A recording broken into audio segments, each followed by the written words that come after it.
আমি আপনাদের সামনে ঊর্ধ্ব জগতের মোয়াক্কেল এবং নিম্ন জগতের যে সমস্ত মোয়াক্কেল আছে তাদের সম্পর্কে আলোচনা করে দিচ্ছি। পাশাপাশি প্রত্যেক মানুষের সাথে 7 জন প্রহরী থাকে পাহারাদার হিসেবে। ওনারা হচ্ছে ঊর্ধ্ব জগতের প্রহরী, আল্লাহর হুকুমে নিযুক্ত থাকে।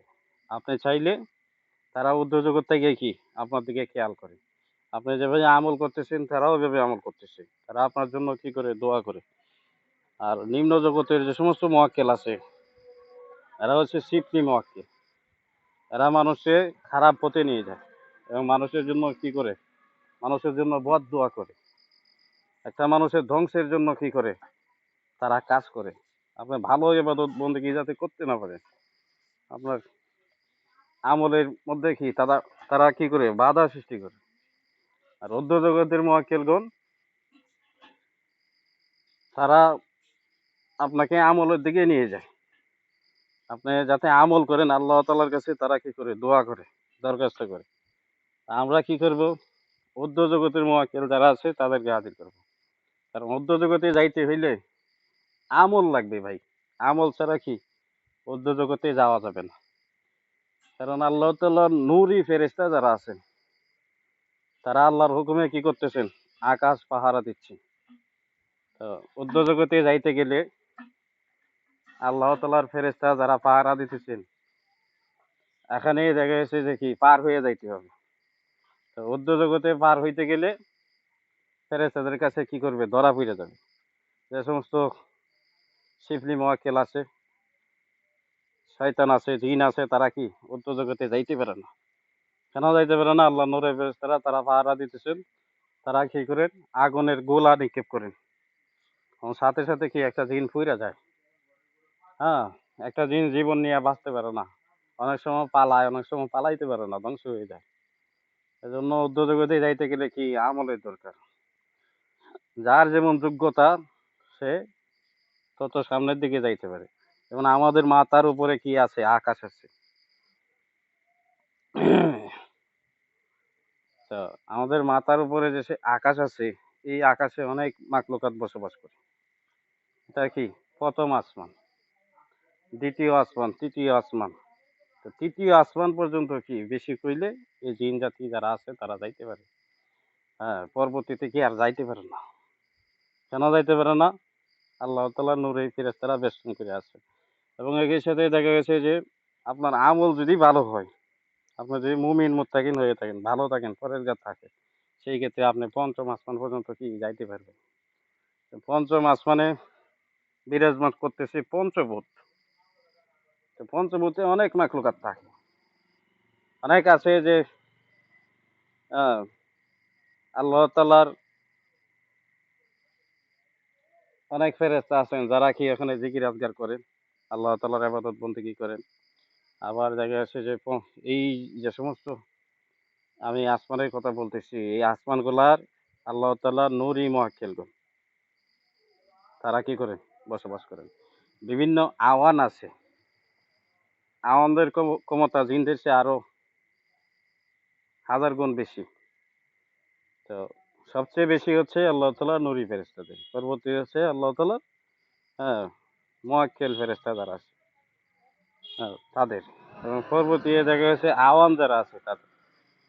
আওয়ানের পরবর্তী হচ্ছে কিনজাম, কিনজামের ক্ষমতা পরবর্তী। কিনজামের পরবর্তী হচ্ছে জিন জাতির ক্ষমতা। তা জিন জাতি একটা মাঝামাঝি স্তরে আছে। এটা হচ্ছে একটা মাঝামাঝি স্তর। আমাদের উপরে যেটা আছে এটা হচ্ছে ঊর্ধ্ব জগৎ, আমাদের নিচে যেটা আছে এটা নিম্ন জগৎ। তো নিম্ন জগতে যারা বসবাস করে, যে সমস্ত শিফলি মোয়াক্কেল আছে, বদ মোয়াক্কেল আছে, খারাপ মোয়াক্কেল আছে, কবির জিন আছে, দুষ্ট জিন আছে, তারা কি করে বসবাস করে। আর আমাদের মাঝামাঝি যে স্তরটা, এটার মধ্যে জিন জাতি বসবাস করে। এই জমিনে, আকাশে, গাছ গাছালিতে, টয়লেট বাথরুমে, পাহাড়ে, পর্বতে, গুহায়, হ্যাঁ কি করে, জঙ্গলে, পানিতে জিন জাতি বসবাস করে। 7 জন প্রহরী আপনারা কিভাবে নিযুক্ত করবেন আমি বলে দিচ্ছি। পাশাপাশি একাধিক জিন কিভাবে আপনারা ডাকবেন আমি আমলটা দিয়ে দিতেছি। একাধিক জিন হাজির করার জন্য করণীয় হচ্ছে আপনি অবশ্যই পরহেজগার হবেন, নামাজি হবেন এবং পাক পবিত্র হবেন। এটা কোনো দিন লাগবে না, যে কোনো দিন করতে পারবেন। কোনো সাধন লাগবে না, সাধন ছাড়াই কি করতে পারবেন।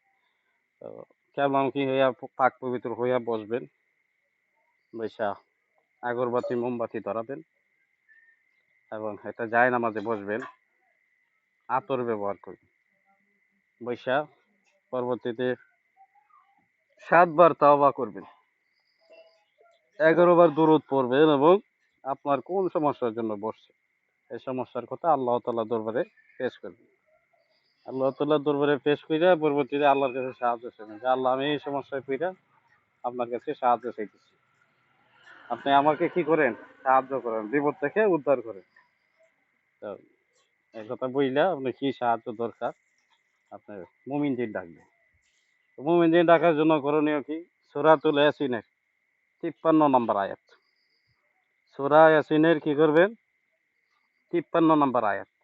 এই আয়াতটা আপনারা ৪১ বার পড়বেন। চাইলে কমও পড়তে পারেন। যদি রুহানিয়ত বেশি থাকে ২১ বার পড়লেও হবে, ১১ বার পড়লেও হবে। যাদের রুহানিয়ত কম, জীবনে কোনোদিন আমল করেন নাই, আপনারাও ডাকতে পারেন। আপনাদের জন্য ডাকার নিয়ম হচ্ছে ৪১ বার পড়বেন। ৪১ বার পইড়া পরবর্তীতে ৩টা দম দিবেন। আল্লাহর হুকুমে আল্লাহর বশ্যতা স্বীকার করে, আল্লাহর পাক কালামের বশ্যতা স্বীকার করে, হ্যাঁ?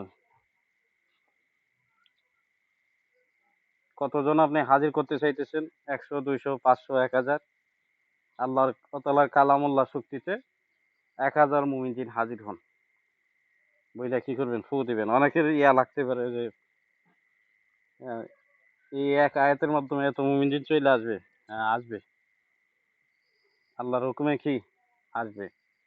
তো তখন বইলা কি করবেন? আপনি ফু দিবেন এবং বলবেন যাদের কাশফ খোলা আছে তারা সাথে, সাথে দেখতে পারবে যে ১০০০ কি হুজুর চইলা আসছে। ১০০০ মুমিন জিন চইলা আসছেন পাগড়ি পাঞ্জাবি পরিধানকৃত অবস্থায় সবাই ভালো। যারা আসবে কি? সবাই ভালো। কোন সাধন লাগবে না। তো তখন তাদেরকে আপনারা কি করবে? ওরাই সালাম দিবে। আর ওরা যদি সালাম না দেয় তাহলে আপনারা সালাম দিবেন। সালাম দিয়ে ভালো-মন্দ জিজ্ঞেস করবেন এবং বলবেন যে, "হুজুর আপনাদের সাথে আপনাদেরকে ডাকা হইছে। আল্লাহ তাআলার পবিত্র কালামের মাধ্যমে আপনাদেরকে ডাকা হইছে। তো আল্লাহ তাআলাকে রাজি খুশি করার জন্য আল্লাহর হুকুমে আপনারা কি করেন? সহযোগিতা করেন। অমুক সমস্যায় পইড়া, অমুক ঝামেলা থাকার কারণে, অমুক বিপদে পইড়া আপনাদেরকে ডাকছি। অমুক দুষ্ট জিন, বদ জিন, খারাপ জিন সমস্যা করতেছে বিধায় আল্লাহর কালাম পইড়া হ্যাঁ, ভালো দিন ডাকা হইছে। আপনাদেরকে ডাকছি, আপনারা ভালো বিধায় কি আপনাদের ডাকছি। আল্লাহর হুকুমে কি করেন? মানুষের উপকার করেন।" এই কথা বলবেন। আ এই কথা বইলা পরবর্তীতে বলবেন যে, "হুজুর আপনারা চাইলে আমাদের সাথে বন্ধুত্ব করতে পারেন।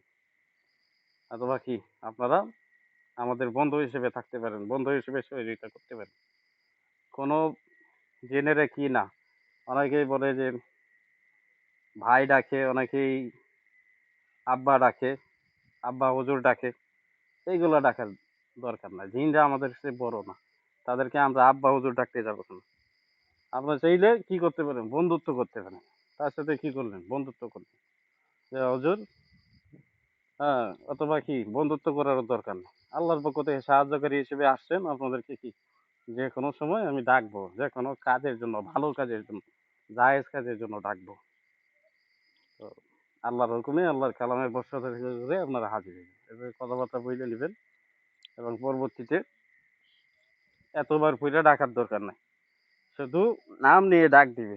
আল্লাহর পক্ষ থেকে সাহায্যকারী যারা আছেন একাধারে হুজুর, আপনারা আল্লাহর হুকুমে হাজির হয়ে যান। তা আবার দরুদ পইরা ডাক দিলে কি চইলে আইবে। অথবা যেকোনো এই যে আয়াতটা পইরা ডাকছেন সূরা ইয়াসিনের ৫৩ নম্বর আয়াত, এই আয়াতটা ৩ বার পড়বেন। পইরা ডাক দিবেন। সময়ের তো প্রত্যেকেরই দাম আছে। এতবার পড়ার দরকার নেই। ৩ বার পইরা ডাক দিবেন যে আল্লাহর হুকুমে হাজির হোন। ইনশাআল্লাহ তারা চইলা আসবে। তাদেরকে দিয়া যেকোনো জায়েজ কাজ করবেন এবং তাদেরকে আপনারা কাজের মধ্যে সহযোগিতা করবেন। তারা যেহেতু মেহমান, তারা আসছে, তারা কাজে যাইয়া অনেক সময় বদদিন দুষ্টদিনের সাথে যুদ্ধ করতে যেয়ে মারাও যাইতে পারে। এইজন্য কি আপনারা তাদের দিকে খেয়াল রাখবেন।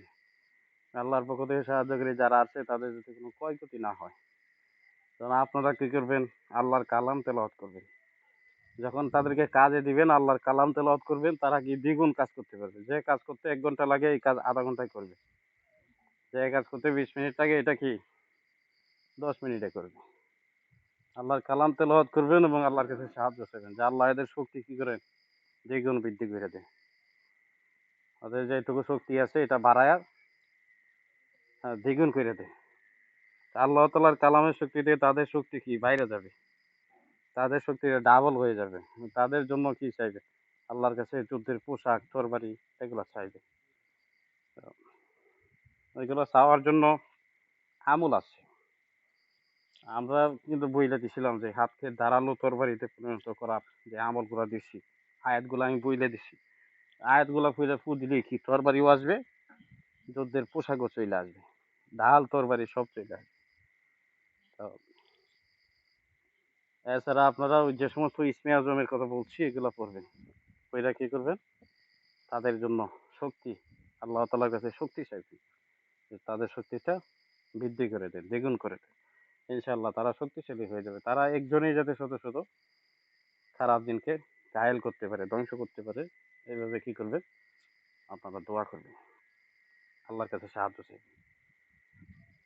তা আপনারা কি কোনো লাগবে না, সাধন লাগবে না। সাধন ছাড়া এই আমলের মাধ্যমে আপনারা শত, শত হাজার, হাজার জিন কি করতে পারবেন? হাজির করতে পারবেন। আমি আপনাদেরকে অনুমতি দিয়ে দিলাম। আমি আমল যেটা বলছি এটা শুধু জায়েজ কাজের জন্য। কোনো প্রকার নাজায়েজ কাজের জন্য কি অনুমতি দেওয়া হবে না। জায়েজ কাজের জন্য অনুমতি দিয়েছিলাম। কাজ করে আপনারা নামাজটা পড়বেন। নামাজ পড়লে আপনি কি করছেন? আল্লাহর হুকুম মানছেন।